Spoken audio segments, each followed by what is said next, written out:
Hello दोस्तों, good evening. कैसे हैं आप? उम्मीद करती हूँ आप अच्छे होंगे और मैं भी बहुत अच्छी हूँ। तो जैसा कि आप जानते हैं, नया साल आ रहा है, नई साल नई उम्मीदें। तो मैं उसी को लेके कुछ ड्राइंग बना रही हूँ।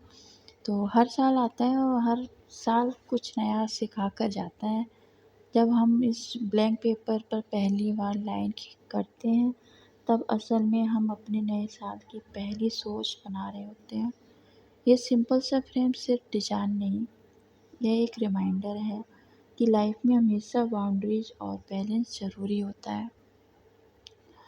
अब जब हम लिखते हैं हैप्पी न्यू ईयर, ये तो सिर्फ वर्ड्स नहीं होते, ये उन सपनों के नाम होते हैं जो तो हमने बने दिल रहिए में मेरी छुपा वीडियो कर के एंड रखे हैं। तक। और फूल हाँ, आप बताते हैं, कमेंट पे वक्त ज़रूर याद आता बताना है। आप 2026 को चाहे कैसे साल याद कैसा रखना भी हो, चाहोगे। खूबसूरती कमेंट तब पे आती लिखना है मत जब भूलना। हम बाय पेशेंस के बाय, साथ मिलते हैं वीडियो के एंड में। ग्रो करते हैं। पत्ते बताते हैं कि हर मुश्किल के बाद भी ज़िंदगी आगे बढ़ना नहीं भूलती। आज हम पूरी ड्राइंग कंप्लीट होती है तो लगता है 2026 को हमने सिर्फ वेलकम नहीं किया, बल्कि अपने दिल से एक्सेप्ट भी किया है। ये ड्राइंग उन सब के लिए है जो नए साल सिर्फ डेट चेंज के लिए नहीं, खुद को चेंज करने के लिए चाहते हैं। तो मेरी तरफ से आप सभी को happy new year in advance.